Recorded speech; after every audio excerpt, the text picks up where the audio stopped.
Hey, it's me, unapologetically Tia. Oh my God, I feel so beautiful. And it's been a journey, it's been a process to get to this point. I'm still not even finished working on me, and will I ever be? So literally, shit, something bit me on my elbow and it hurts. But literally, yeah, I'm out here in the wilderness, so God only knows what.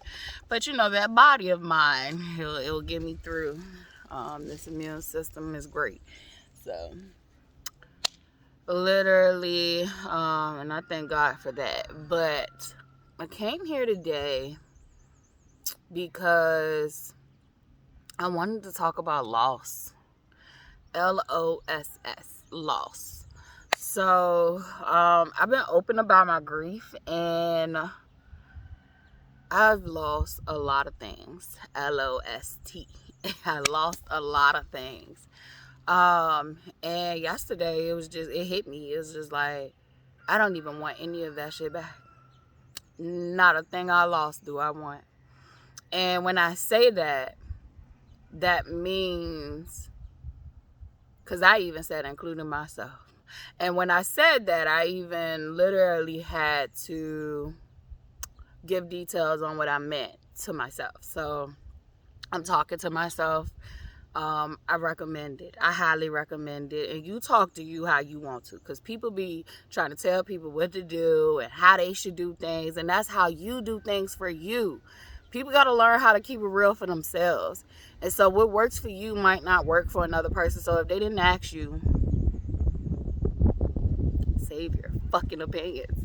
But anywho, I don't know. I that's who I am. I feel like it's just too much unsolicited advice, and I am guilty of it.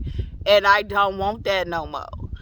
Sir, ma'am, if you having fun doing whatever the fuck you doing, you do that. You do that. I don't even got time no more. I don't like when people are hurting other people though. I literally do have to pick my battles, but I literally do not like when people are hurting other people, or if people are spewing a negativity against innocent people. I don't like that shit. But I am learning that there's people who strategically do that online because they're bitches in real life, and so they get online and they feel grandiose and they feel like they can make these it was a beautiful ass butterfly.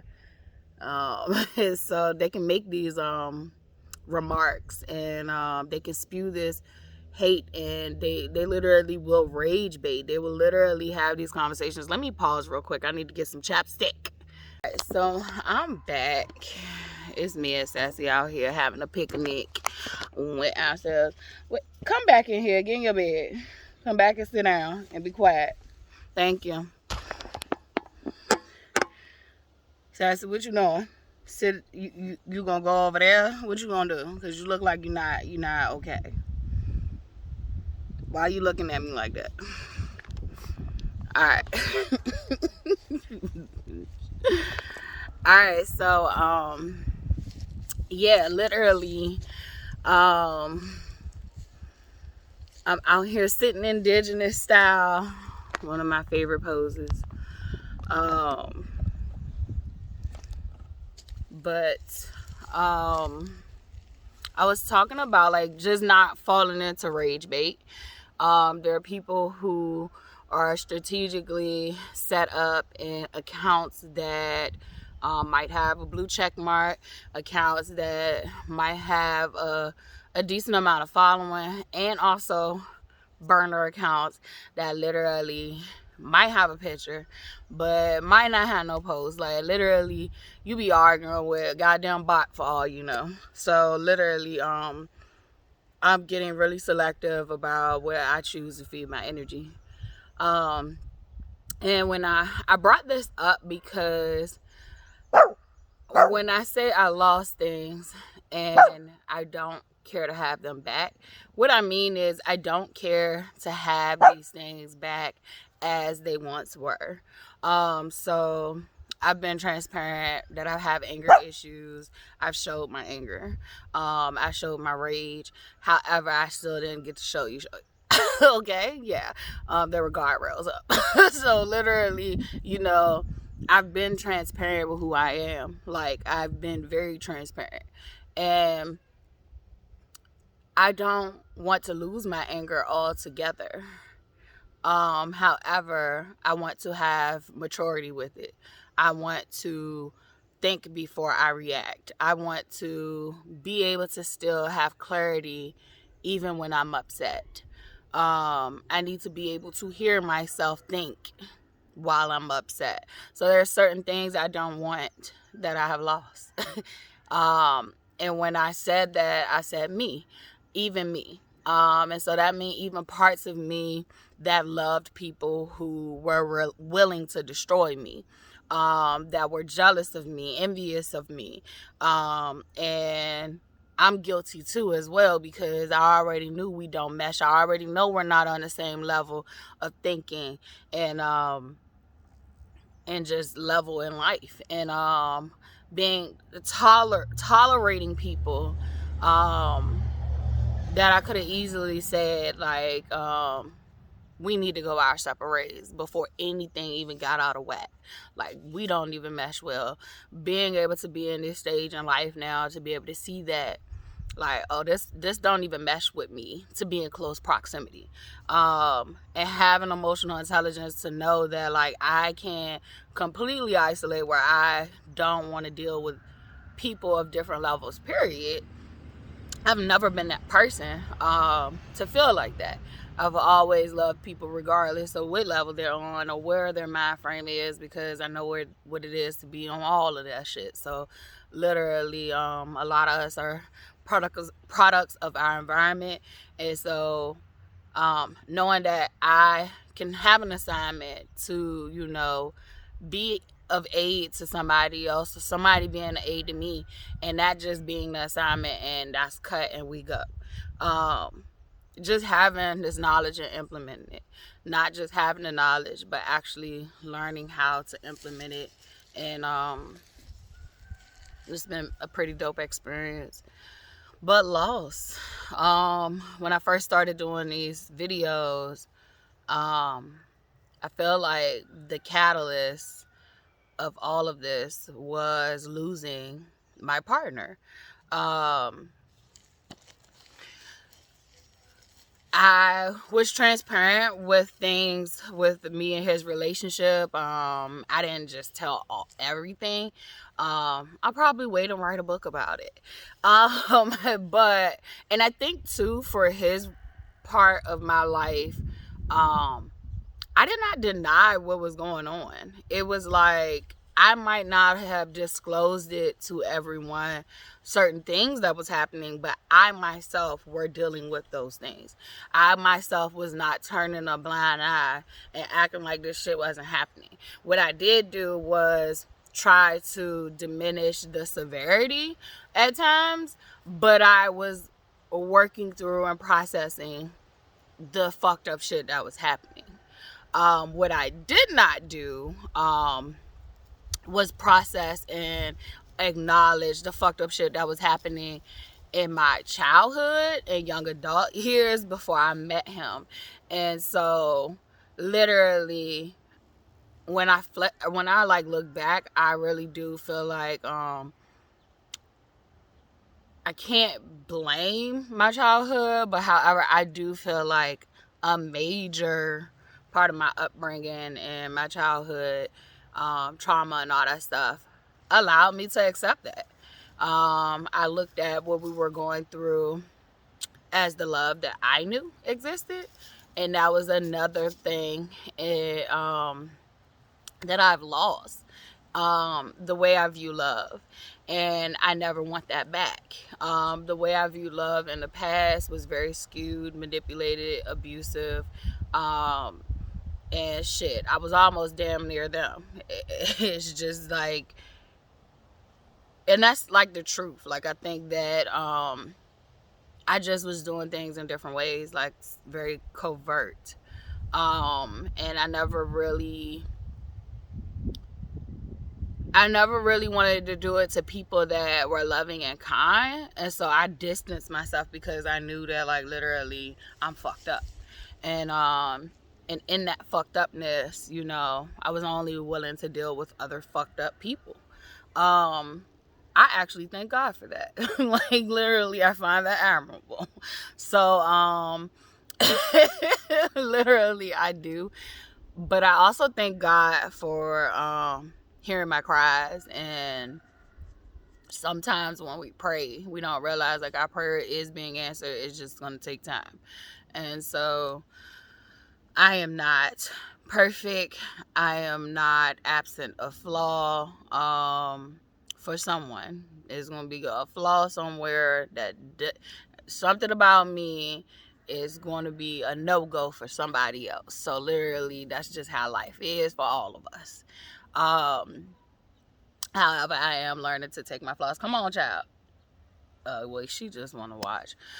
I just rather her be in her bed because I don't want her getting them bugs on her. You don't want to come get in your bed? Well, I can't control you. You want to sit right there? Then you sit right there. Okay. Oh, look who's coming over. Look who's coming over. Coming over. Let me put you right here. Maybe you will feel better. Put you right here. Yeah. So, I've literally been making amends with the loss. Making amends with myself. And yeah, so losing Dante triggered a lot, and there's a lot of details that I did not disclose just because, like I said, I wasn't actively traumatized by him. I've been very transparent. Like, him dying was bittersweet. It was relief. I no longer had to look over my shoulder, worry. I've been transparent that in the end, that nigga tried to kill me. He was trying to kill me. There were so many red flags, blood written on the walls, that I literally strategically got out of our household and started a new life for me in Charlotte, and tried. And even in trying to separate, I had to be strategic in that and how I did things. And some things I failed miserably, and some things I got right. And but I was being stalked. He would show up at my job but not be at my job. Like, he would show up across the street because he knew the law. That's one thing I get him. He knew the law. He never accepted the so when they were trying to serve him for the protective order, he would never open the door. So technically speaking, it would be like he never received the protective order. So he knew the law. I knew the law, and I remember even having to fight to get a protective order, to be re-traumatized and re-triggered, to give out details about why I needed a protective order, even having proof that he had tracking devices on my car. But I guess that's not proof enough because they didn't see him put it on there. But why the fuck would I purchase 2 tracking devices? And this is not, a protective order is not criminal. So that means that literally it is not a criminal offense for these niggas to get the protective order in Virginia. I don't know what no other states do, but in Virginia, they don't have a criminal charge associated with them getting a protective order.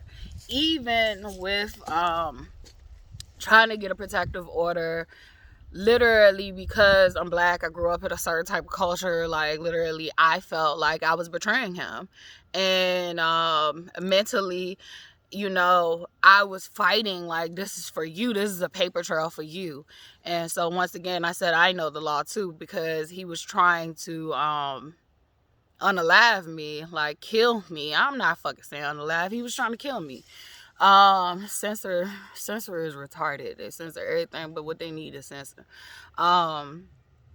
So literally, I just remember going through so much psychologically, and not wanting him to get in trouble, but wanting him to leave me the fuck alone, and wanting to let it be known what was going on. But I'm trying not to get him in trouble either, because I felt like he a black man. Like, I don't want to be responsible for him getting in trouble. However, I will say this to any fucking victim that is going through this shit: it is a dangerous game. Get them niggas in trouble.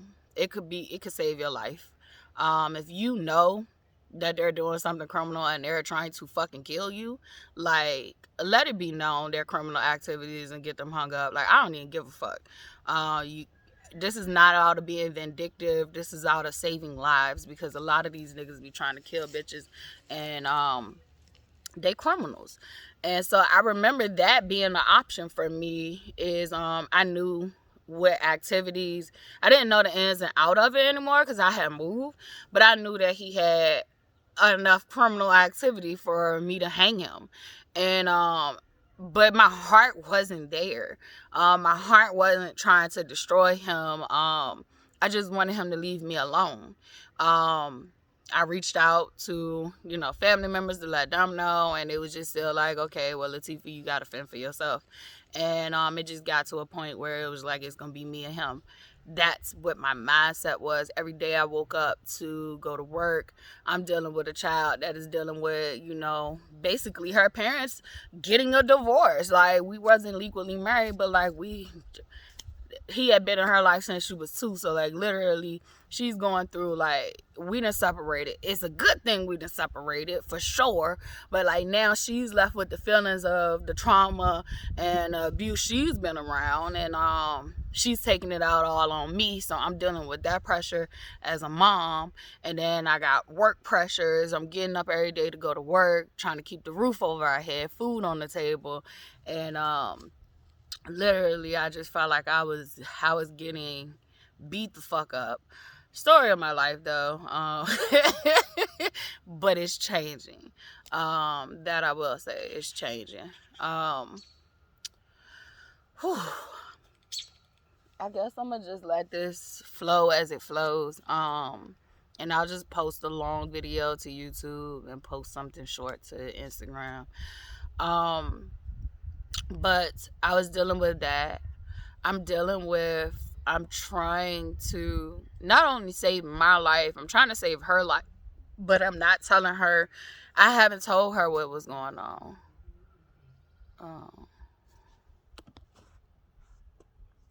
But I haven't told her, excuse me, I think a phone call came in and interrupted. If it didn't, then ignore me.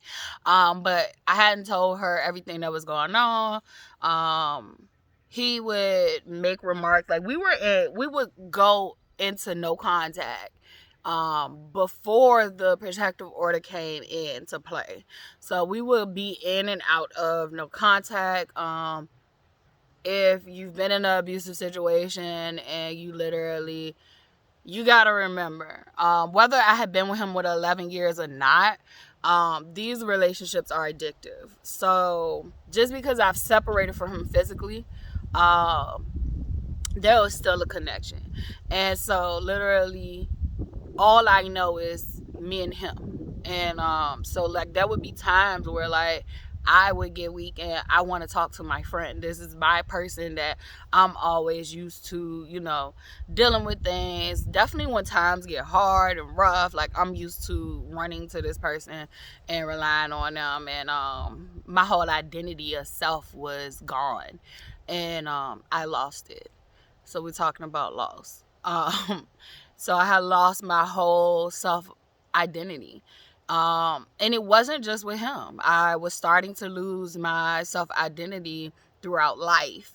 And it became more transparent when I became a mother, and then when I met him. It was just like, oh, I don't know who I am anymore. Outside of being a mom, a daughter, a girlfriend. I don't know who I am outside of being something for other people, period, point blank. And so I've lost that identity. And so that meant that, like, literally I depended on him. It was a very codependent relationship. I depended on him to feel okay, emotionally sometimes. And he depended on me a lot, as well. So it was a very codependent relationship. However, I will say that I was the more independent one in the relationship. So if you take me out and him out, I could stand on my own. That doesn't mean that I was not fucked up. I had fucked up things that I was dealing with, and I had still codependency ways, regardless of whether he's in the picture or not. But once we got together, I think he became so dependent on me, he didn't know how to stand on his own at all. I think it was like I enabled him so much, like I handicapped him to the point where like he didn't know what to do without me. And that's where that possession came up too. Like it was just like, I guess you stayed through all this other shit, like we'd have been through worse, you done stayed. And I'm just like, bitch, this is worse. This has gotten worse. This is a no-go. I don't know where I was, where my head was. It must have been in the motherfucking sand. But like, bitch, I'm not trying to die. Just because you trying to die, I'm not trying to die. I don't want to die. And so literally, and I definitely don't want to die by your hands. Like that was literally a big thing for me. So literally, you know, we got to the end of the road, and he ended up passing away from his own lifestyle. And it hurt. That shit hurt like hell. I don't see many videos or resources or documentation for people who lose people who have been abusive to them. And definitely not what do you do when you lose a person who tried to kill you. And it's physically, psychologically, in a lot of ways. So I'm going through those thought processes about my own mother too. If she was to go before me, like, I have been through some shit of abuse, and like, what will that grief look like? So I just feel like a lot of times we don't talk about what happens when you lose the narcissist.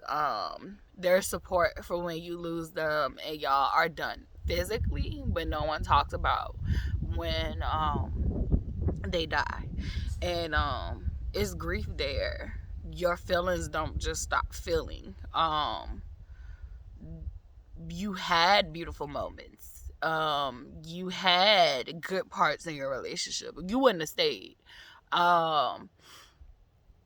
You fell in love with a piece of them that actually gave remnants of love. Like, you know, we all have our parts. We all have our parts. And I think that when we finally come out of those situations, whether they die or they continue to live, and we are in, you know, that healing phase, we begin to heal, and everybody heals differently and process this thing differently. And for me, the truth be told, for me and Dante loved each other. We just did not grow up off of healthy love. We both were literally trying to love each other based off what we knew was appropriate while fighting our demons. And literally that shit literally collided and caused a lot of pain and abuse. And so some people will say like it's romanticizing. I really don't give a fuck what people want to call it or what people want to think. I fuck with him. I love him. And it's not all parts of him. I love the parts that literally I fell in love with. That literally me and that man was like best friends. Our shit wasn't fake. I don't know what people had in their relationships, but if I could describe Dante, it would be more like he had multiple personality disorder, if you want to look at it for, and I think I do too. But if you want to look at it from a psychological standpoint, like, I really think we both were in the realms of multiple personality disorder, plus narcissistic tendencies for sure. And I think in the end, it was just full blown. But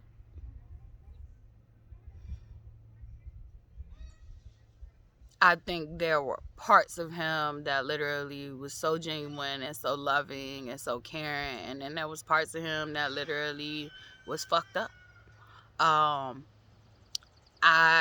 be completely honest about those parts. I be completely honest about my own parts that show up fucked up. And when I say fucked up, it is not out of judgment. It is out of, they have been detrimental to my livelihood, to the quality of life I'm living. Come on. Come on. Come on. Come on, Sassy. Come on. I'm going to take you in the house. Hold on. Let me take her in the house. Because she's not about to. Alright. I am here. Getting my stuff. Getting it out.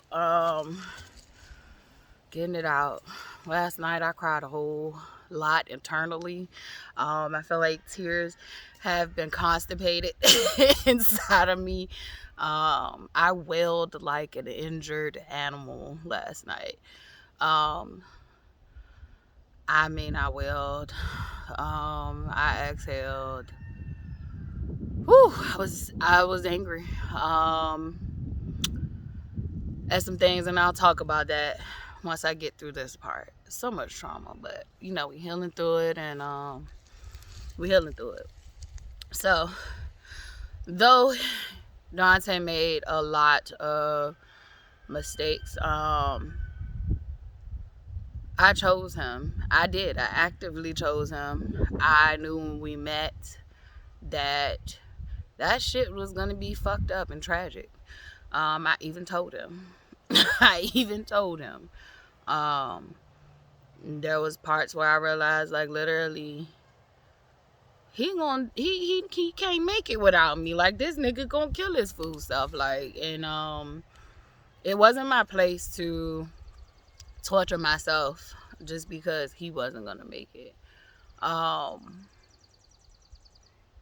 Yeah, there's things that, like I said, I'm not talking about yet. I just rather reserve it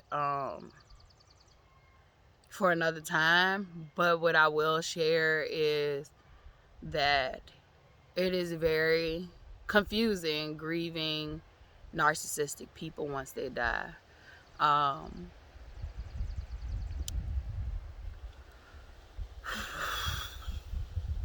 Get this out. So, I've been transparent that I had to return back home to my mother. There was a lot of reasons that I did not want to come back. I was transparent about that. I was like, it's not the rules. I don't have a situation where there are strict rules and, they don't align with what I can follow. Like, nope, it doesn't. Her rules doesn't bother me. But her conduct does. And at the end of her days, she became a hoarder. So I can say it's not like Hoarders Bear to Live, like, where there is like food and stuff, but it's like when I first came here, there was a lot of things. So the room that she allowed me and Charlotte to stay in when I first got here was like the floor was covered. There was like maybe a little path for you to get to the bathroom and get to the bed, but the floor was covered. Big ass room, nice and spacious, but it was filled with things. That is very hard on the psyche when you are trying to heal, to be cluttered by things. And so literally, it's been interesting. I was able to convince her to let me pack her things up. She wouldn't let me throw stuff away, so I was just like, can I pack this stuff up and put it somewhere else? And she agreed, and so I was able to eventually get that done, and at least try to find comfort in the room. But it wasn't the space. It's not just coming back to a house. It was coming back to her. And when I first came out doing these videos, I already knew. Me talking, me speaking, me saying how I really felt would literally destroy relationships. And not just how I really felt, but the truth also. The truth hurts. And that's why sometimes we hold the truth in. But I think it's time for the truth to come out, no matter how much it hurts us. And I came out and I told my mom about the sexual abuse. My mom decided to protect the predators. Both. All of them. And I'm just gonna briefly recap, but for my father, my biological father, when I was a little girl, like, I literally remember telling my mom he had touched me inappropriately. And I remember her not being able to handle it. I remember her, like, questioning me to the third degree. I'm a small child. I'm a small child. I don't remember her ever once calling him. I remember her looking me deeply in my eyes and telling me that, like, literally I was lying. I wasn't telling the truth. I remember her asking, and this is one question that literally stuck with me. And I was literally asked, where was she? And I look back at that shit because I didn't know as a kid. And when she did the questioning, it frazzled my brain. And it got to the point where, like, I buried that shit so down deep, like, literally it didn't happen to me. And it later resurfaced. It happened. So literally, I remember her asking me that. Where was she? How the fuck was I supposed to know where she was? What I don't remember is her calling him and asking him, did he do it? What I don't remember her doing is asking him all the questions. Then I come out about my stepdad. I was holding in my stepdad because I did not have all the proof. I did not have all the facts. And I've been transparent about that. Like, literally, when it came down to him, there's great memory loss. There is great memory loss. So there are some things, though, that literally, for me, my body, my mind, my soul, my spirit, literally was like, you're not wrong. So I literally had already felt like some things just wasn't right in that situation. And it confirmed it for me when I went to his, I think it was his birthday party. And this was after Dante had died. So you can't say my memory is fucked up after Dante was dead. So literally, I remember a lot of us were drunk. I had drank, but I was not drunk. I've been transparent. I have a high tolerance for alcohol, and literally, I was drinking, but I wasn't drunk like them. And some people weren't drunk. They had been drinking too, just like I was. But he was drunk. He wasn't belligerent drunk, but he was drunk.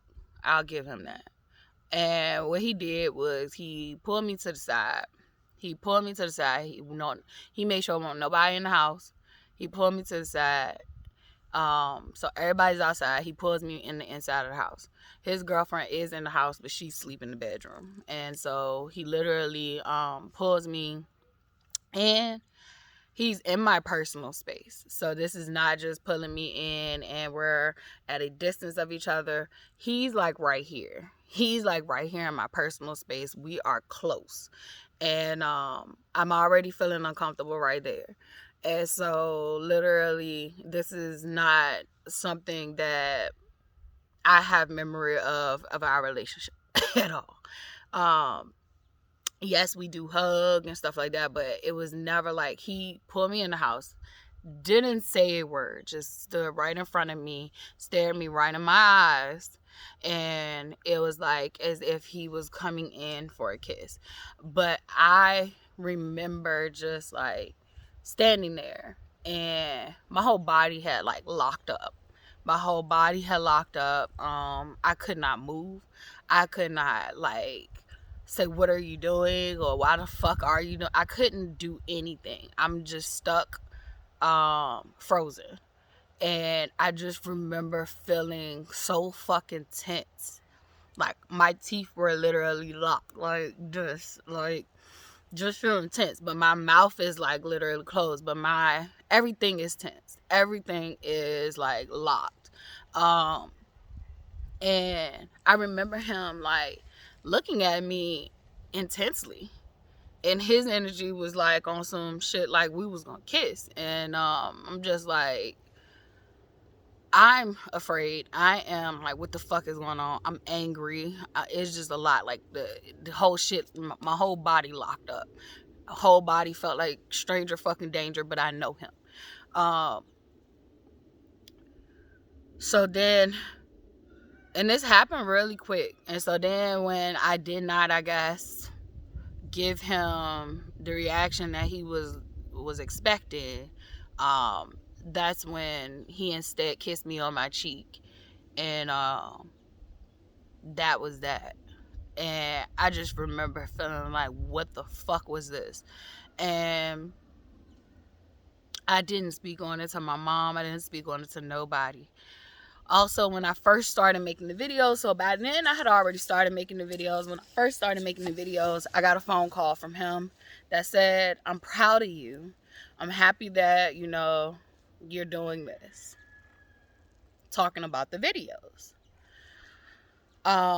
It came up in conversation with my brother that, you know, he had told them, my mom and my brother, that he didn't think it was a good idea that I was doing these videos.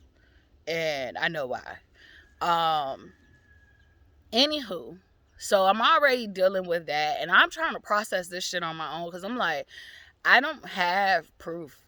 I don't have proof, you know, besides myself. I don't have proof. I can't, you know, just literally willy-nilly go out here and accuse this nigga of shit, and I don't got proof. But other memories started to come back too, of him being inappropriate with one of my childhood friends who is not a fucking friend, and I've been open about this bitch, and I said it. She never really liked me to begin with, but she did a lot of fucked up fake shit to me our whole entire friendship and years of being friends, from 8th grade all the way to college years. And she literally was actually a bitch who literally I went and got drunk. Like, I shouldn't have went out with her. I take full responsibility. I shouldn't have went out with somebody who has already showed me they're not my friend, and got stupid drunk with her. And I had never even gotten that drunk before prior to this, to the point where like I'm out in public and I don't really know what the fuck is going on.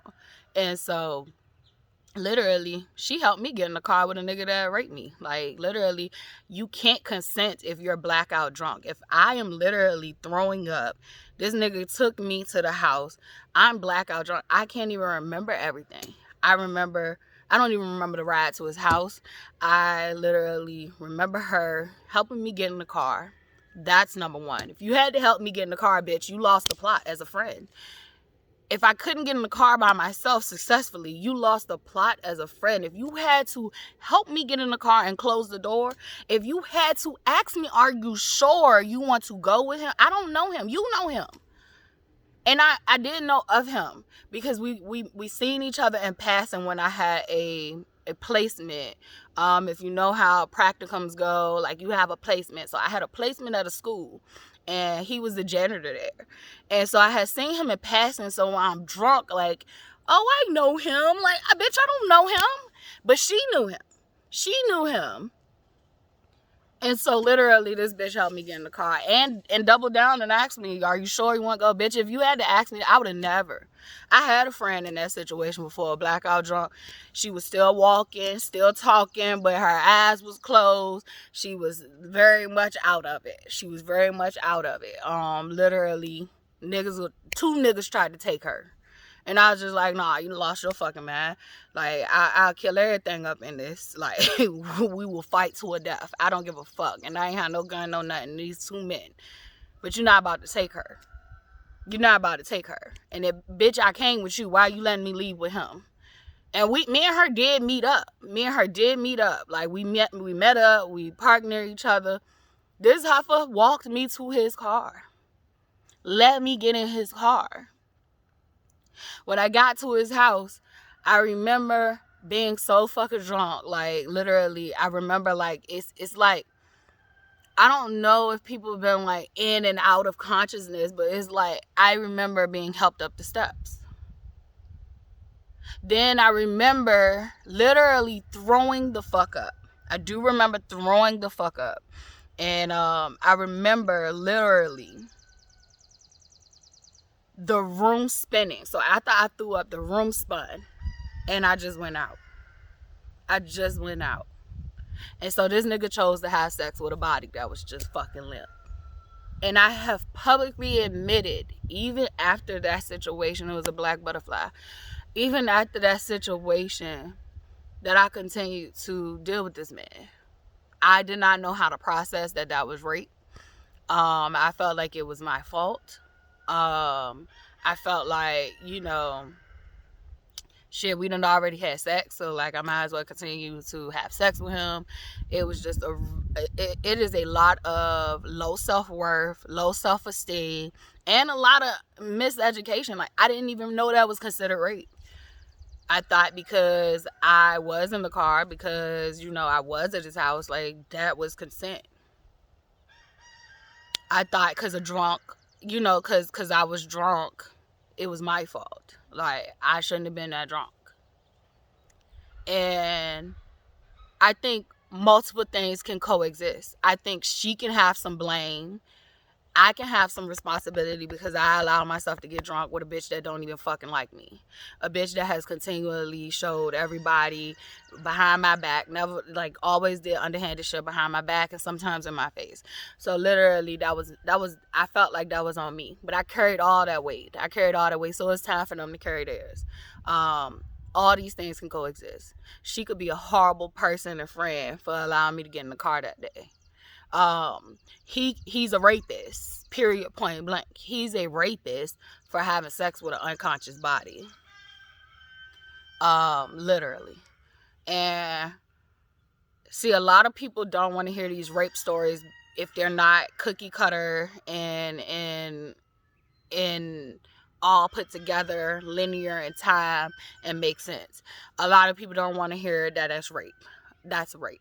Just because you committed rape doesn't not make it rape.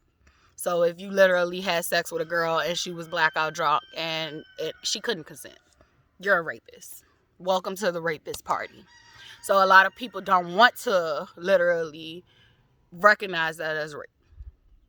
They don't want to recognize that as rape because they've done it. And they don't feel like they're a rapist. You're a rapist. You're a rapist. Then there is, on the other end of the spectrum,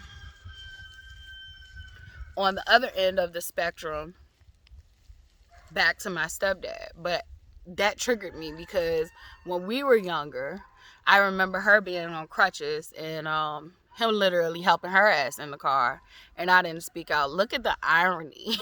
The irony of that shit. I didn't speak up for her.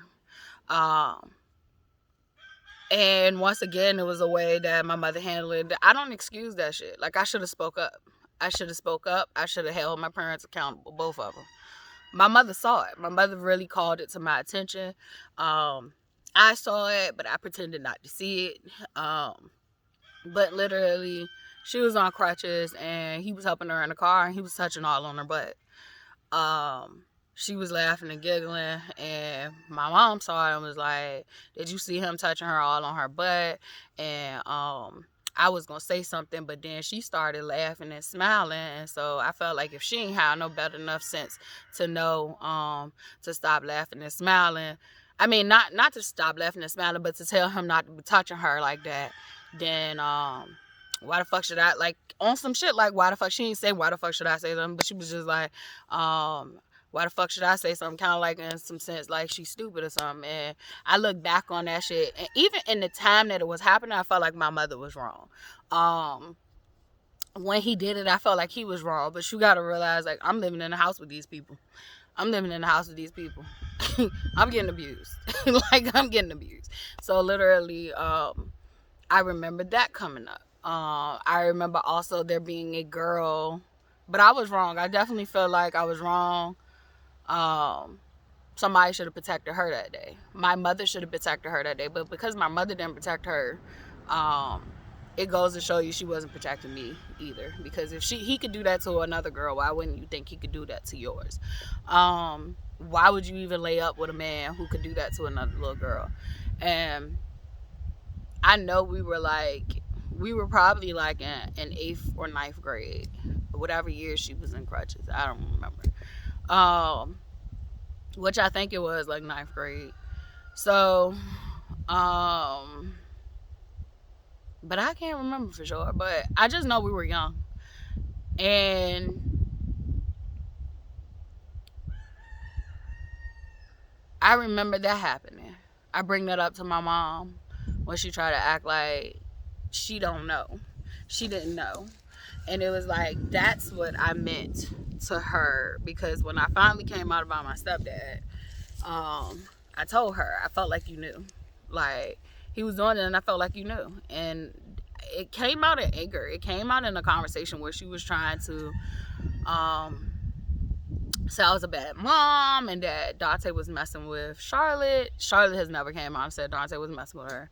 She literally keeps trying to paint this narrative for my child. But when her child comes to her and say that these things is happening, like, that's her rebuttal.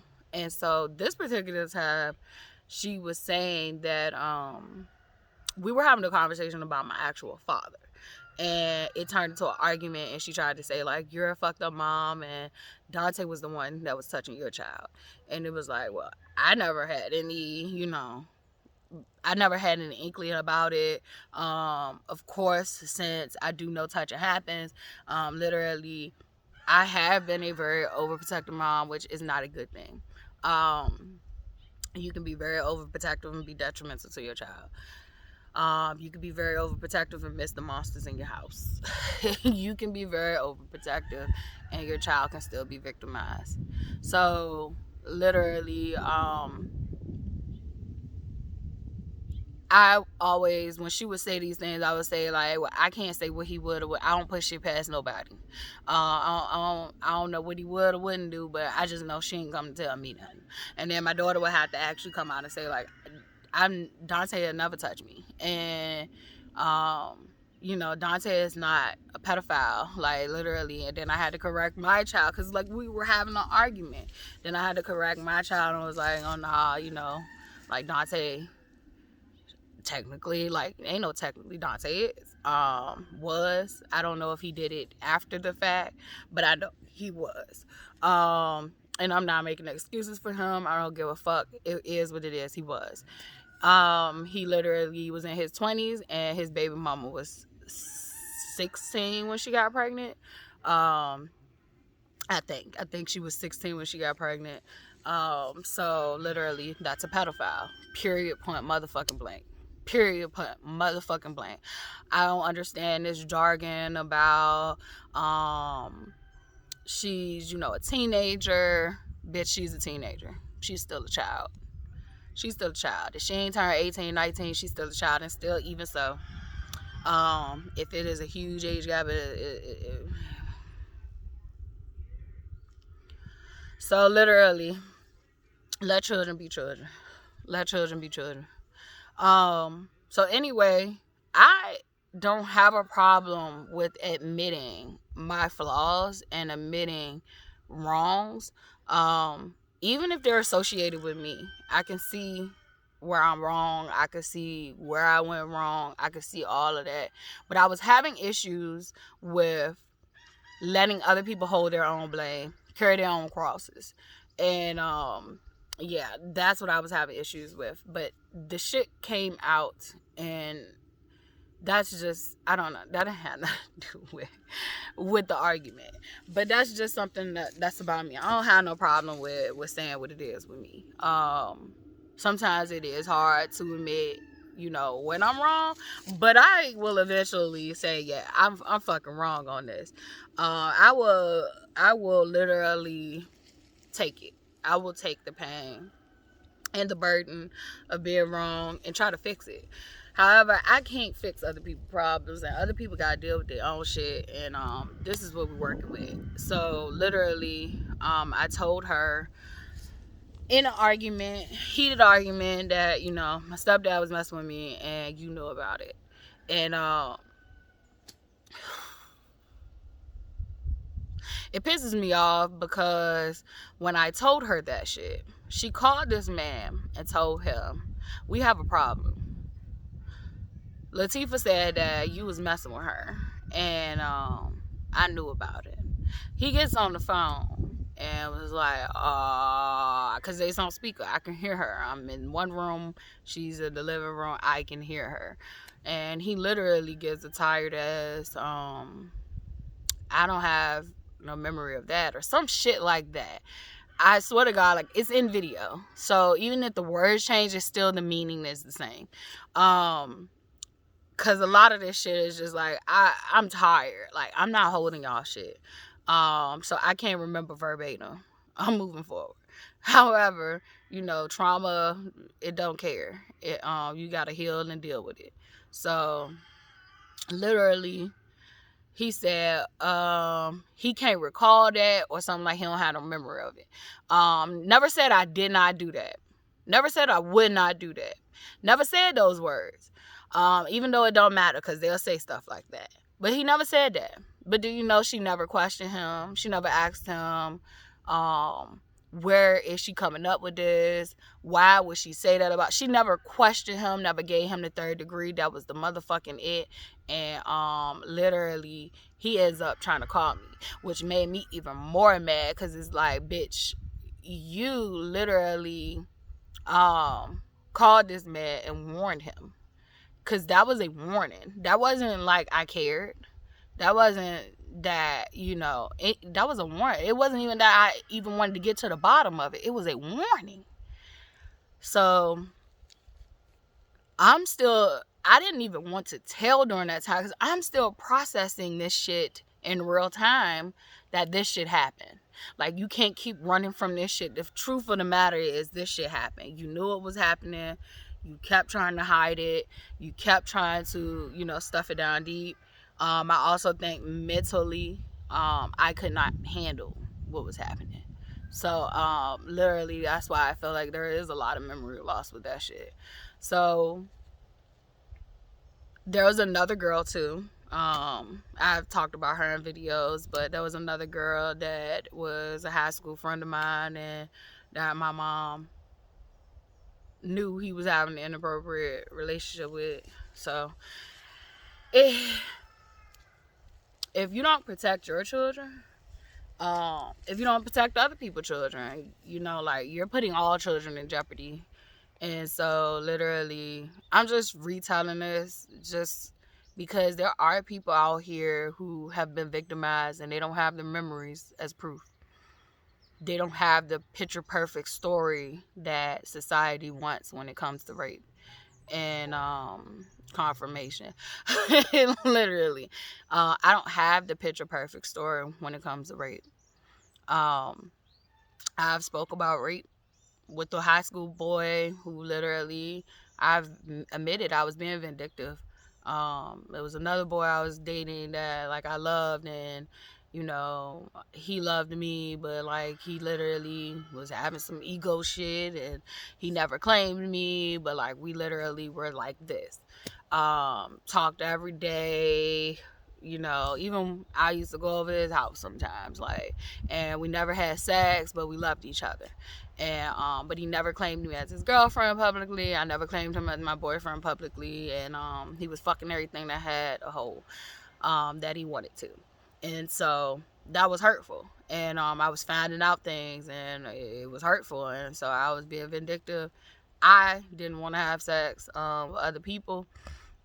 Wasn't even having sex with him. And so literally, you know, I invited a guy over to be vindictive, to have, you know, like when people be like, the boys always lie on girls and shit. And so like literally I just wanted the possibility of a rumor starting, but I never wanted to fuck the boy. And so I invite him over. It's like when you start a fire and the fire gets out of hand. And so that's what happened that day. Literally, when he came, it was just like he came and he was getting vagina. I didn't invite him over for that. We never even discussed us having sex. But he came over. I said no. I said no multiple times. I tried to stop him, and then I just literally remember going blank. Like literally just remember just giving in, going blank, waiting for it to be over with. I don't have the cookie cutter stories because my stories don't fit with the male society wants pure rape to be. Rape is when she says no. Rape is if you're in her and she says no, you should pull out because you should have more, you know, restraint. But like society don't deem it like that. And that wasn't even my story. My story was I said no from the jump. I even told my partner later on, because this boy literally went around telling everybody he had sex with me. Literally, I told the person that I love, like, it wasn't consensual. It wasn't consensual. I didn't want to mess with him, but he kept going anyway. You know what I got told? I got told, like, you invite, on some shit, like, you invited him over, what was you expecting? And it was like, just because you invite somebody over don't mean they get to take fucking sex from you. That doesn't mean that. That doesn't mean that. It could be 3 o'clock in the morning, you guys, and a woman can go over to a male's place, and the moment she doesn't want to anymore, the moment she doesn't want to, it's rape. She can go over at 3 o'clock in the morning and just wanted to fucking have a conversation. She could have been going through some things. She could have went over and it's a nightcap. The moment she says no, it's rape. Children can't consent for themselves. Children can't consent for themselves. Children, even teenagers, can't consent for themselves. They are not women. They are young adults. I mean, not young adults. Excuse me, I misspoke. They are young teenagers. And they cannot consent for themselves. But because our stories, most rape victim stories, unless she was literally walking down the street and a nigga just came and raped her, society don't want to hear it. Society don't want to hear a rape in the form of coercion. Society doesn't want to hear rape in the form of young girls. Society doesn't even want to hear rape in the form of children being brutalized, victimized, and their parents sweeping it under the rug because they don't want to deal with it, or they don't know how to deal with it because they weren't taught to deal with it. Society don't want to hear that shit. I remember my mother telling me when her ex-husband, this was like last year sometime, he called another family member trying to get my phone number behind her back, talking about something he couldn't get in contact with her. I have a whole brother. Didn't try to get in contact with him or get his phone number. Tried to get my phone number. And I didn't like it. Didn't sit right with me because he's a pedophile as well. And the family member that he asked is a pedophile as well. And so literally, I point this out to my mom, like, you know, she even starts the conversation where, like, you know, I got some bad, oh, I know you don't want to hear this or some shit like that. It was something. Oh, I'm just the messenger is what she said. I'm just the messenger. And she was like, but such and such was trying to get your phone number. And I asked why.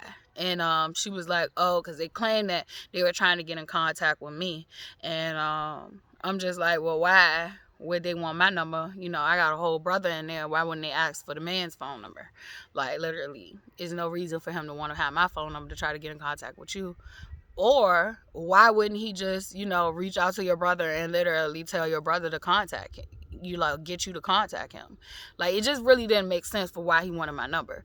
And so she was like, oh, this was her response to me. Oh, well, maybe he heard everybody else hit it, so he want to hit it too. It was one of the most hurtful things, you know. And my mom has been, you know, I look back and my mom has been her my whole entire childhood. I guess she did not win fighting her demons. It ain't no guess. She did not win fighting her demons. She got the things she wanted in life, and I guess she content. But the soul and that spirit ain't right. So I could have never told my daughter no shit like that. Matter of fact, that nigga would have called with some bullshit like that. I would have cussed him the fuck out and told him he didn't deserve my child's number. So after I got her straight, and my daughter, like, my daughter overheard her say, like, my daughter been overhearing her. All right, so my other recording device went dead. So I'm switching up today. So this camera is a lot better. But so yeah, my daughter has been hearing her mistreat me, talk down on me and all that stuff. Like, my daughter has even come to me and said, like, you know, your mother don't like you. Like, your mother hates you for real. And I was just like, yeah, I have came to that conclusion. Like, what I thought was love is actually hate and abuse. And I've started to realize that the reason me and my mother did have a good relationship in the past was because I people pleased her. And so I tried to make sure her needs were met and not my own. And that in turn made me manipulative as well, because I'm not being honest with myself. People pleasers are not honest. You're not being real with yourself. That's not what you really want to do. That's not what you really want to say. That's not how you really want to go about things. And so literally I realized that a lot of the times me and my mother got along was because I wasn't willing to always rock the boat. I did have a phase when I was a teenager, and I just felt like, fuck it, I don't give a fuck. I'm going to say how I feel, and I'm going to say, you know, I'm going to treat you how you treat me. And sometimes it came off to people behind, like, that was outside these closed doors, that I was being disrespectful, I was being rude, and it was just like, no, I'm being abused. And so literally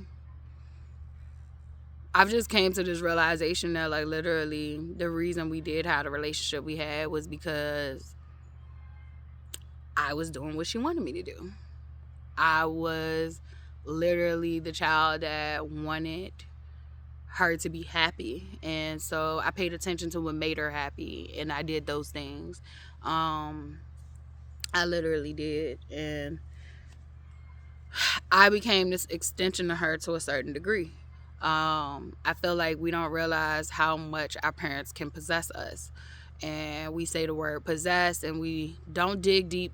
It is levels to everything. But yes, our parents can literally possess us. We can become extensions of our parents if we are not careful. And I don't think it's a child responsibility to have to figure that out.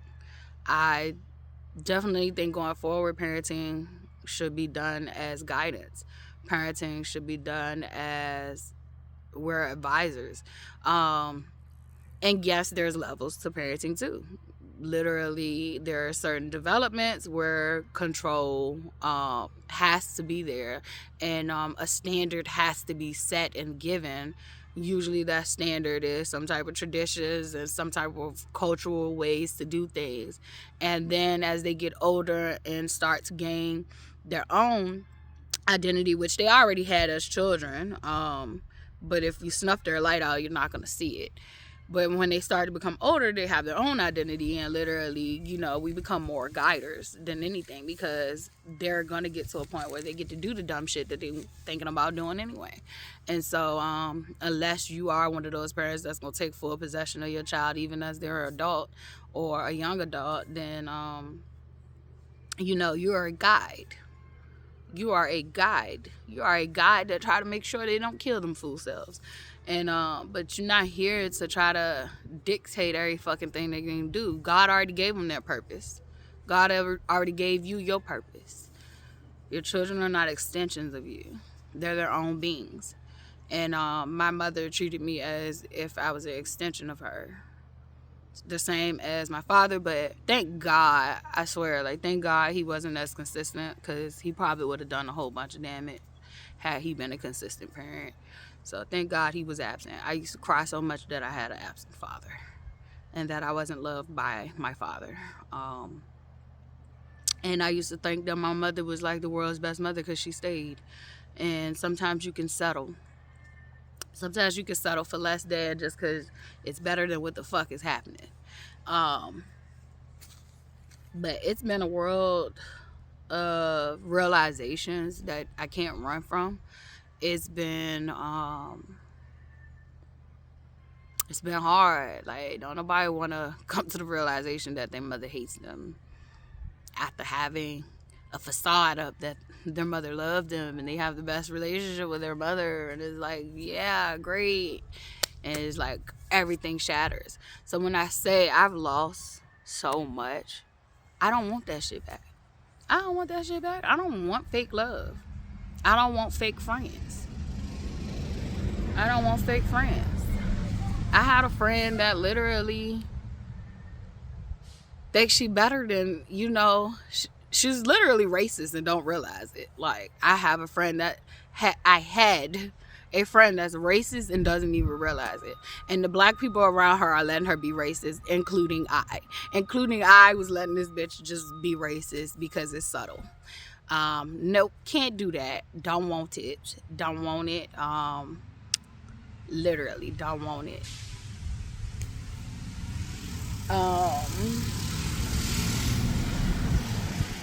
So,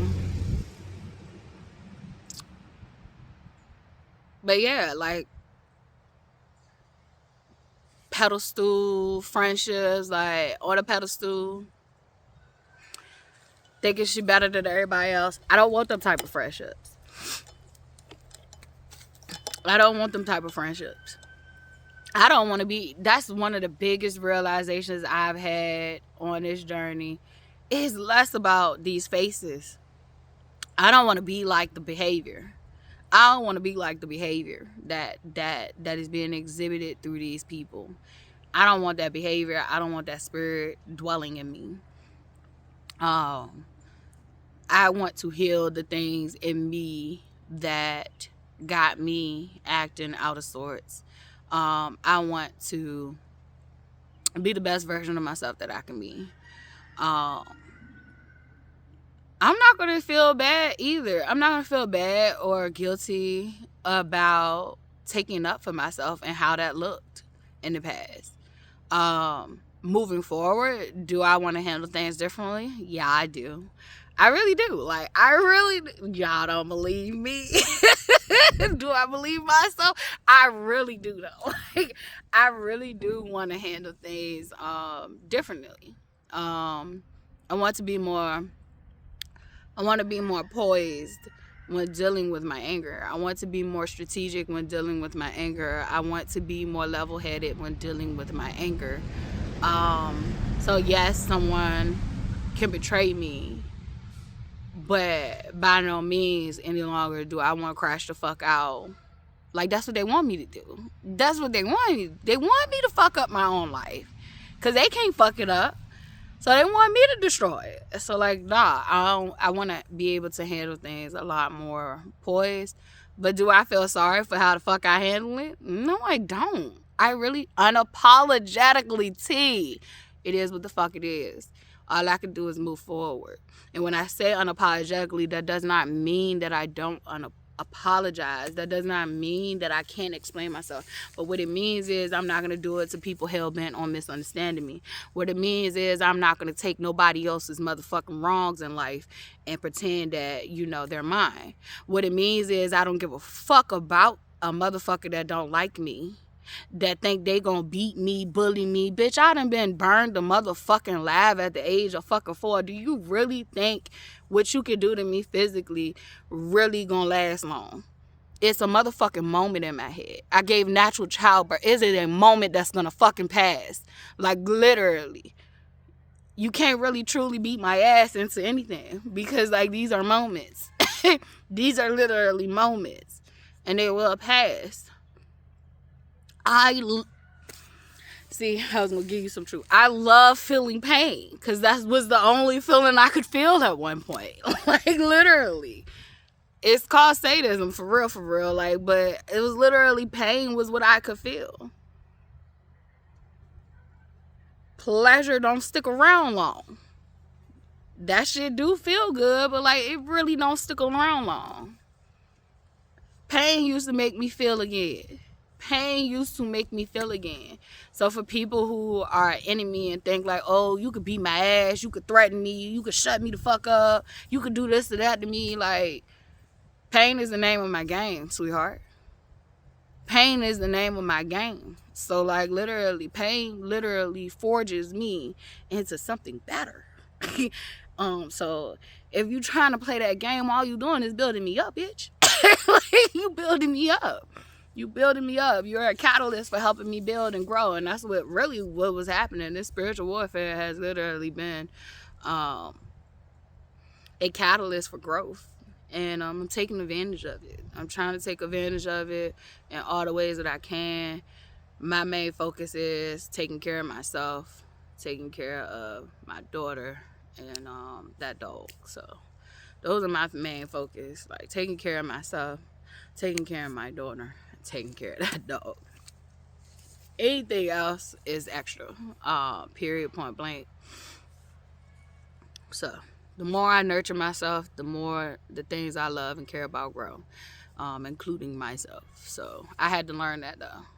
I kept giving all of me up to others and had nothing left for myself. I even remember when this first started, and I started to lose everything. I said, fuck the job. I said, fuck the things. Fuck all the things. Literally. And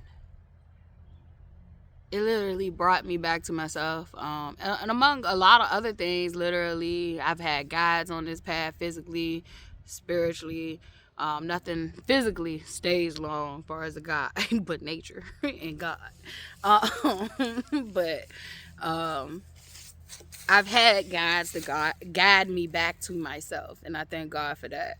That is the best help a person can receive, is being brought back to themselves. I've given up a lot, and I don't want it back. Not the way it was. Like, I've given up sex, and I don't want sex back the way it was. I was having sex without intention. Like, I don't want to have sex, and the person I'm having sex with don't understand that when we're having sex, like, we're literally birthing new energy and new ideas, creation, not just procreation for as kids, but we're birthing so many things once we have sex. Sex is powerful. I don't want to do it. Why are we having sex right now? Oh, because we're attracted to each other. Like, I don't want that. That's surface level.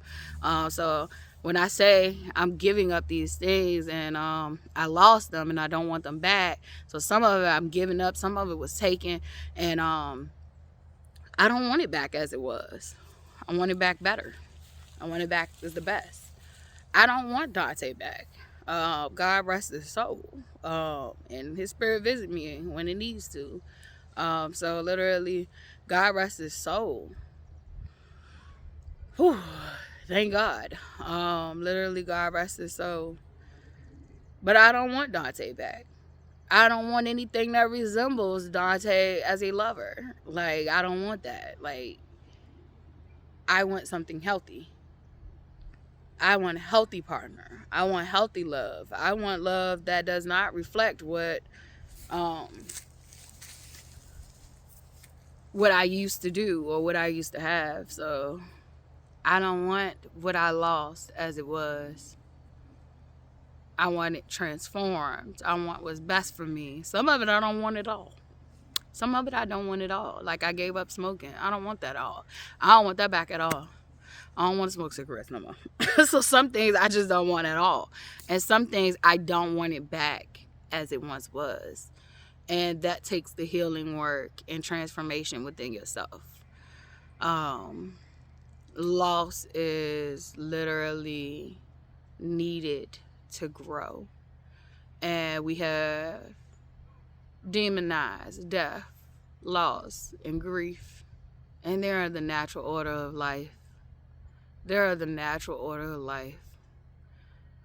Death is literally the catalyst for us to be reborn, regrow.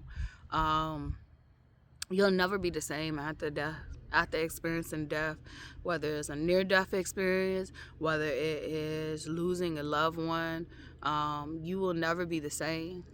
You lost a part of yourself. You've lost a part of yourself. We don't see it that way. You've lost a part of yourself as you once were. And we try so hard to go back to what we once were. And it's like, no, you're being called to go forward. You're being called to go this way. But you're not being called to go back to that. You are supposed to be finding your new normalcy, your new norm, your new standard, your new life, your new calling. How can you turn death into purpose? How can you turn any of these horrific things into purpose? How can you? And I said something about alchemy. That's a form of alchemy. It's so many levels to these things. It's so many levels to these things. That's alchemy. When given poison, how can you turn poison into medicine?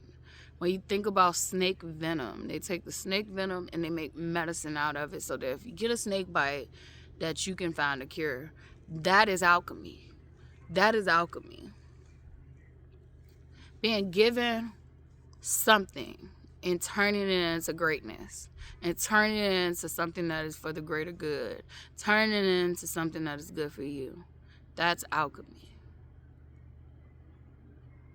Everybody just thinks of gold as the actual material gold. Literally, when your circumstances and your situation is literally a piece of coal being forged, waiting to be forged into a diamond. It could literally be a piece of coal. I cannot stand these damn Walsmen. They need to fucking do better. You're gonna hear me gripe about these bugs. The other day, I almost got in a fight with the walls. Like, literally, the nigga just wouldn't leave the space. Like, he wouldn't leave my personal space. It's just like, nigga, I understand you got a job to do and I got a job to do, but bitch, if it's me or you, it's gonna be you. Like, it is gonna be you. The fuck? Like, and then I bitched up and was like, I don't want to fight no more, man. I don't want to fight no more. I'm gonna have fun with life. I don't give a fuck what's going on. But yeah, my daughter is still learning. I remember going through this phase with Dante. Like, I had got to a point where I had accepted Dante for who he turned into. And cause like, I ain't know that man. I was like, who the fuck is this nigga? Like, I ain't met this one before. You know, I met a lot of parts of him. I thought I met them all. Like, I don't know who the fuck this is. It's like a Jack the Ripper type nigga. Nigga gonna start whistling soon. We all gonna be dead in here. But yeah, like, I literally didn't know who he was in the end. But I had accepted whatever version that was. I was like, buddy, I accept you for you. I cannot fix you. I cannot change you. I do not want to. You know who I'm going to get the fuck up out of this situation? Me and Charlotte. And so I had learned to shut the fuck up, to stop trying to correct him, to stop trying to change his mind, to stop trying to get him to see the light. I had learned to stop. Hold on. It was a car, but I don't know what's going on. Seemed kind of weird. Anywho, so I literally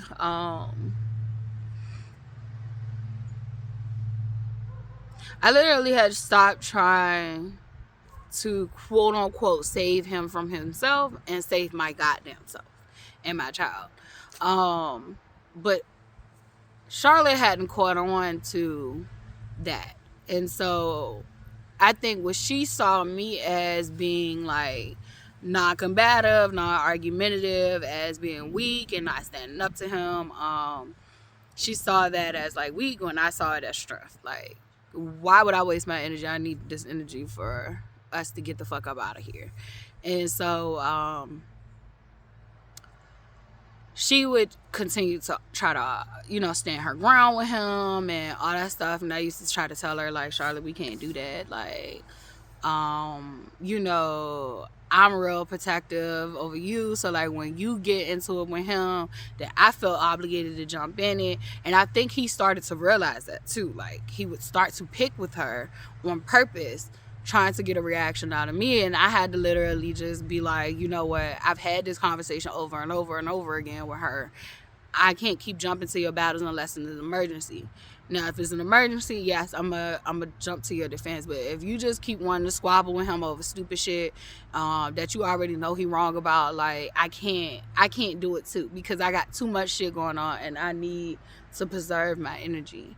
And so literally she continued on with it. She's a child, and I'm just like, look, I'm trying to get up out here. I know you might can't see how I'm trying to get up out here, but I'm trying to get up out of here. And so and that consisted of a lot of things. Like, I had a narcissistic abuse recovery group, which was one of the best things that worked for me. The group therapy with people who are actually in those situations and they actually know how that shit go, instead of just being with the therapist who may not know how that shit go and all that stuff. Like, it felt like I was with people who actually knew what I was going through. And so, but I was doing both. I had therapy and I had that, and then I had medications as well. I had a lot. And then I had prayer as well. I felt like prayer led me to the group that I was in. It took a lot to get to that group, but like, prayer opened up the door for one situation, then it seeded into something else.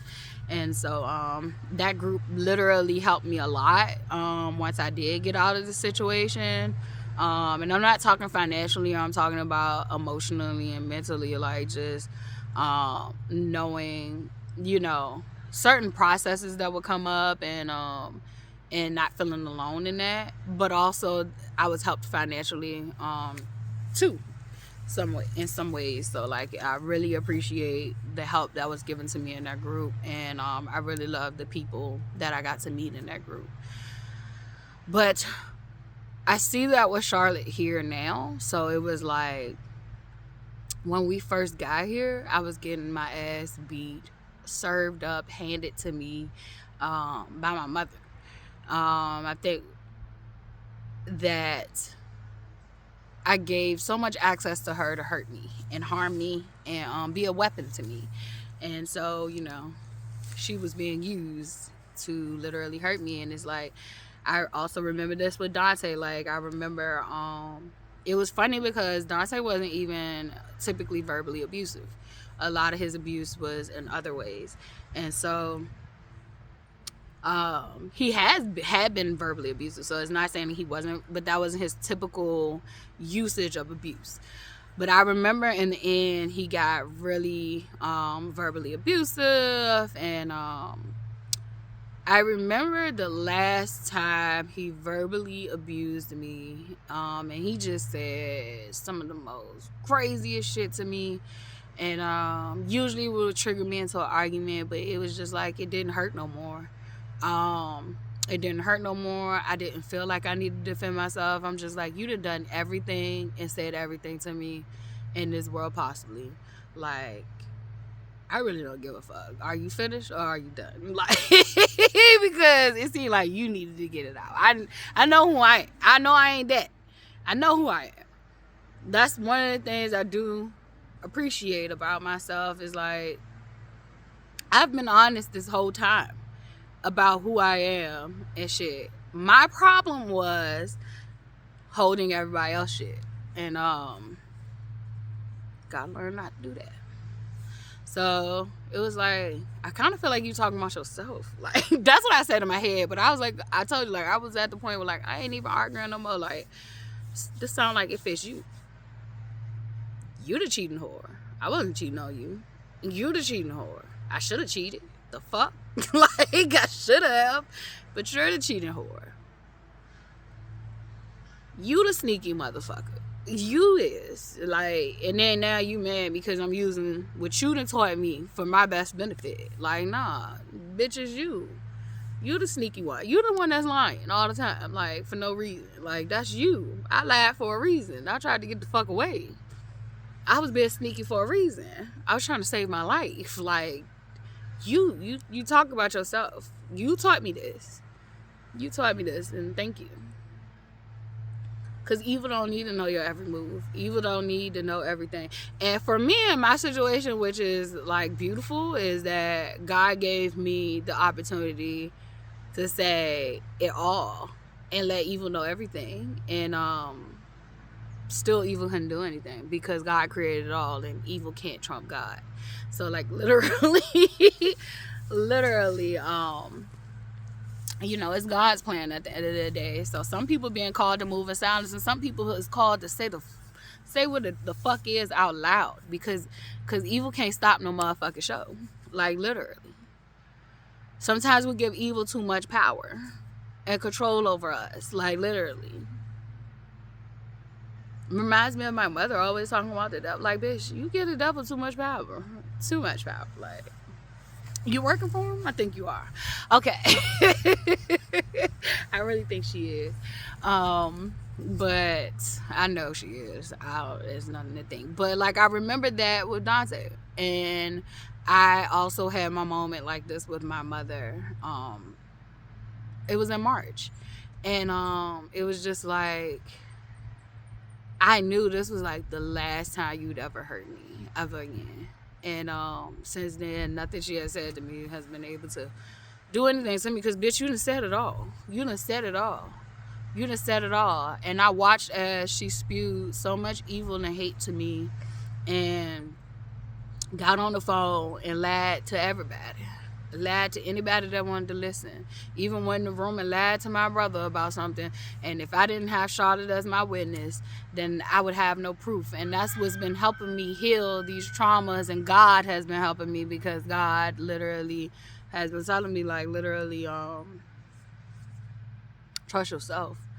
However, it does feel good when you have a witness to what's going on, because sometimes when you're in extreme abuse, you be feeling like, is it me? Is it something wrong? Like, I must be with these things, because why would this person feel that way? And then if you are used to those type of environments, you have to begin to love yourself. You have to begin to trust yourself. You are hearing and seeing what the fuck you are hearing and seeing and feeling.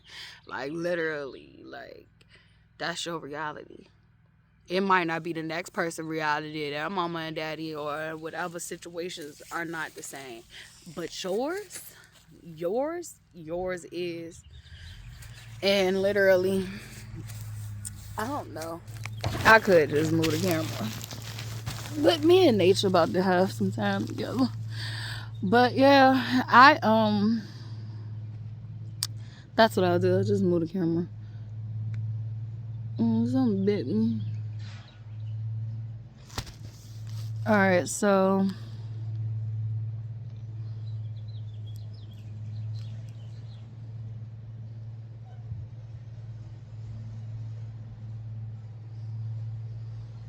but yeah, we had last month a situation that just got out of hand.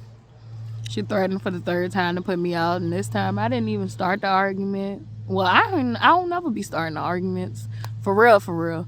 I don't never start it, for real. On most scales, I don't never start it. There's always someone either getting in the crossfire, or they get in the crossfire, or they started it themselves, and now it's my turn.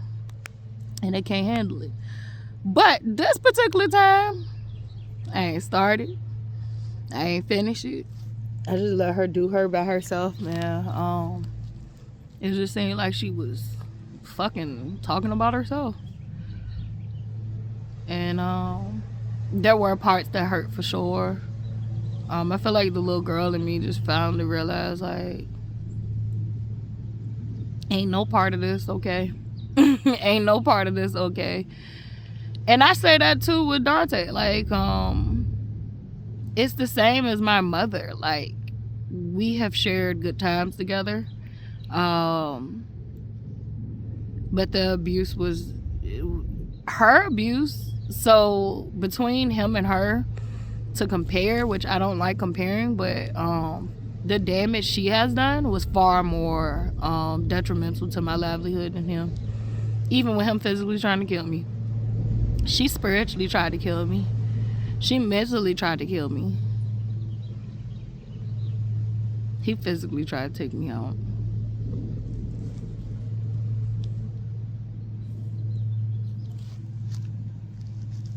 Her neglect has physically almost taken me out though. So starting to learn how to enjoy things in life that doesn't just come from pain. And if I need pain, then I'll go get a piercing. I'll go get a tattoo. But I don't want to experience pain and the suffering pain like I used to. I am dealing with, my daughter still learning not to be reactive to my mother. Yesterday we had to be in the car together, and all my daughter did was go back and forth with her. I wasn't trying to. I did have my moments, but it wasn't any arguments. But I just had my moments where I felt like why are you even entertaining her? The things that kind of trigger me is when she supports abuse. And one of the things, she was talking about the Dave Chappelle special. And I love Dave Chappelle. I'm a big fan of Dave Chappelle. His last trans joke I did not find funny. However, I don't know what his reasoning behind it, but for me, I think I have watched his trans jokes go from, they were funny. I did find trans people being overly sensitive. Everybody else gets to be talked about. It's the same shit with like the Jewish community. Like, when your community gets to a point where like can't nobody say anything about you, like you become a force that evil can hide through, because if you don't hold people accountable within your group, and you don't allow other people to hold people accountable within your group, you literally are going to become this entity as a whole that has pure immunity. And it's not immunity that's earned. It is immunity that is associated with your label. So because you're LGBTQ, nobody can say anything about you. Nobody can call you out. Nobody can check you. Nobody can make fun of you. But everybody else can get made fun of, and everybody else can take a joke or should take a joke, or you can laugh at everybody else shit, but you can't find the humor in your shortcomings or flaws or whatever. And so, yeah, I find that within the Jewish community, and I find that within the LGBTQ community, and I do identify as queer. So, literally, I did not like his last tidbit on the trans community, and him talking about the goddamn falcon killing the trans person. However, it was some truth in that, and that literally what he said was, the Iranian, whatever it was Iraq, somewhere, Saudi Arabia, it was somewhere he went to that was in the Middle East, aka Africa, and literally they let him go because they didn't care about the laws, and so about trans people. And so I didn't like that.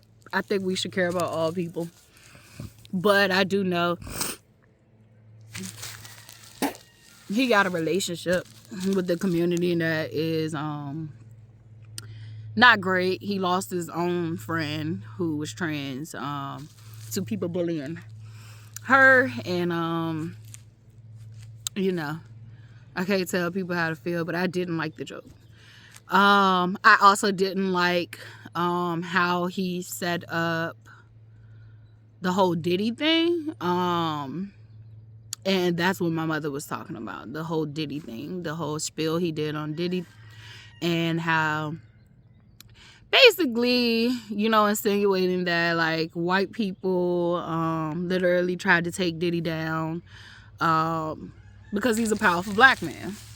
This is something that black people say all the time when they go after one of ours who is actually guilty. And I find it fucking comical because it's like, so because the white man doing it, you should be able to do it too. We're not going to look at how guilty this motherfucker is, but because the white man did it, you should be able to do it too. And the truth is that he literally did not get caught up on actual things that he should be actually guilty of. He got caught up on different things. And so literally we saw him be physically abusive. Literally, we couldn't unsee that. We literally have heard stories about rape. We've heard stories about coercion. We heard stories about abuse of power. But unfortunately, society doesn't care about that. So they did get him on some other shit. That's a fact. However, I think that saying that basically says that you want to be held to a white person standard, and I don't think that white proximity is our goal. I think that our goal is to create a society that actually protects children, women, and men, and anybody in between any of those gender norms. Like literally, we're protecting innocent people. We should not be trying to be held to a white person standard where we see that justice is not fair, and justice allows them to do what the fuck they want to do, right or wrong. And she started talking about that and talking about literally, it's like I realized when she argues, she doesn't argue to, it's not an argument to see each other. It is not that type of argument. It is an argument to spin you. It is an argument to shut you up. It is an argument to, I thought you wanted to go in the house, bro. Now you out here. But it's an argument to spin you. It's an argument to make you see her way when you already can see her way and thinking, and she just ain't trying to see yours. So it's literally not a conversation. It's like literally manipulation. And so trying to get my kid to understand that without her feeding into her, because she got mad at her a couple of times yesterday. And I don't blame her. I understand why she was mad, but she gotta learn to stop feeding that lady her energy. Hold on. Alright, so, but yeah, I lost a lot. A lot of sacrifices, a lot of giving up what I no longer needed, and a lot of guys saying, I'm gonna take this from you because you don't need it. And even though you don't realize you don't need it anymore, you will realize it one day, as long as you remain faithful, trust the process. So I'm learning. Look, I'm learning. I still am working through attachments. I'm working through a lot of different things. I am combing through this stuff. I never realized how much I have a love and passion. Like, I knew, but like, I really do have a love and passion for learning things. And I've been learning myself, and it's been a beautiful experience for me that I finally get to love myself and learn myself, how I think, what triggers me, what ticks me off, why it triggers me, and the stuff that I don't understand and I can't figure out. Baby, I call on God. Utilize the lifeline. Utilize the lifeline, all I can tell you. But it's been a beautiful experience, and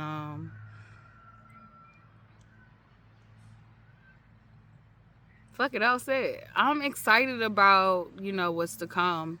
And I really am. Like, God only knows how excited I am about what's to come. And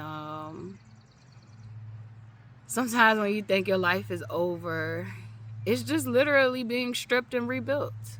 You are being stripped of everything to be rebuilt. And not even everything. You still have yourself, so you have everything.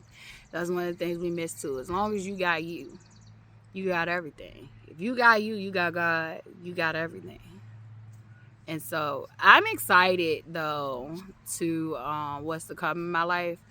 Going from one part where I was looking at, like, my life is over. Like, it is crashing and crumbling and it's on fire in front of me. I've been so many jokes about it being on fire, and I'm just sitting there.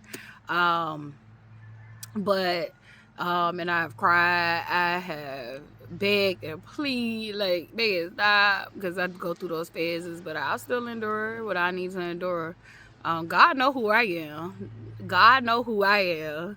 God know that I can handle what I can handle. And so I do find that to be refreshing. But I'm excited. I'm excited about what's to come. It's so many things happening this year. I am completely oblivious. It's annoying. It's annoying. It's annoying. It's nothing I can explain to you. But it is a knowing. The shit is about to pick up. It is about to turn on. It's already been going fast, but like, it is about to pick up. And no matter what's going on around you, you should always be able to find your peace. You don't have to be perfect. You don't have to be a robot. Shit happens. Feel your feelings always. Because if you don't, they will pile up on you, and you'll have to feel them one day. Like I did. I don't want to ever do that again. I don't never want to feel all that shit at once. Whew. Lord. That was a lot. But like, things are literally, going as God planned, and I'm excited about that. I am in love with that. I'm trusting. I am trusting. Life's still life, and I'm still learning. I just don't want to be who I used to be. I honor who I used to be because she got me through a lot. And I speak to myself, and I have integrated all parts of me to work for my best benefit, to be whole, to be one.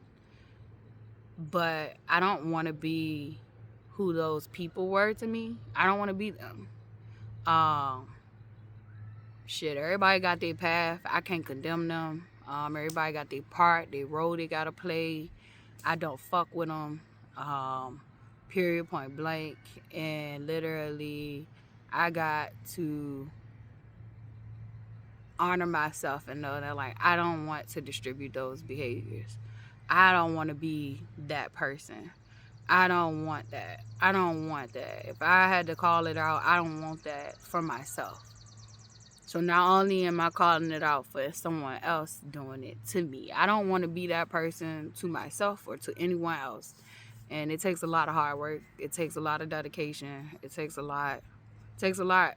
It definitely takes a lot to do it without a lot of distractions. That is one of the things. I have not had a lot of distractions. It's a blessing. It's a blessing that I could just focus on myself. But when you come from a world where you're constantly distracted, you know, like, you feel like, well, if I kind of had some distractions, this would kind of be even better. And it's like, no, I have been able to heal better and more efficiently without as many distractions. And I thank God for that. Sometimes we don't even realize the blessing in the things that we find uncomfortable and the things that we find painful. It was a blessing to come back here. I cried and complained about coming back here, but it was a blessing to come back here. I would have never been able to see what I needed to see, heal what I needed to heal, at the rate that I have been able to do so if I had not came back here. I would have probably stayed victimized a lot longer had I not came back here. Yeah. So I'm just working through my phases to mastery, to alignment, to, you know, on so many levels, surface to depth. So, you know, I'm thankful. I'm thankful even when things feel like it's going wrong. They're all catalysts. They're all catalysts for change and for growth and for us to have a better society. That's it. And the change starts with us as individuals. And literally, as us as individuals heal, as us as individuals build, as us as individuals literally demonstrate the world we want to see within ourselves, literally, that's us changing the world. So as a little girl, I was told, like, you can't change the world by yourself. And that's only partly true. You can. It starts with you. It starts with you. It doesn't start with you going out there and doing it all by yourself. It starts with you literally being the world you want to see. You are a world. You are a world within a world. And there are worlds within a world and within a world and within a world in you. You are the universe. You are the universe. And the universe is always also outward. So literally, I'm going to keep learning, growing, and implementing it. So a lot of people got a lot of knowledge and they're not doing nothing with it. That's a waste. I said it should be a new age sin. I said that already in one of my posts. But all I want to tell God is, God already knows. I'm going to tell y'all. I'm going to tell y'all. Thank you for everything, big or small. Thank you for the pain. Thank you for the things that I deemed as pleasure, even if they was poisonous or toxic. Thank you for the pain that ended up being, you know, medicine. It ended up being, you know, the catalyst that I needed. Thank you for everything. Thank you for the things that I don't even conceive or conceptualize as blessings. Thank you for how you literally align my day to be my day and align people on my path to be on my path, to interact with. Thank you. It's so much goes into that. Like, I don't even think we realize it. Like, so much goes into our days, even being our days. Thank you for everything. thank you for letting me go crazy, and protecting me while I did that. Like, thank you for letting me just crack wide the fuck open and protecting that. Thank you for letting me spiral out of control. I no longer needed to be in anybody's control but yours. So I thank you for that. I thank you for the people I met on my journey, whether it was back then or now. Like, I literally am thankful and grateful. I've met some beautiful people. I have literally, been myself a little too much. No, I'm just joking. There's no such thing.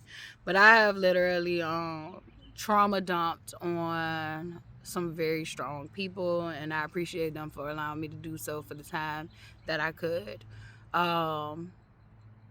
So I'm just thankful. I'm thankful.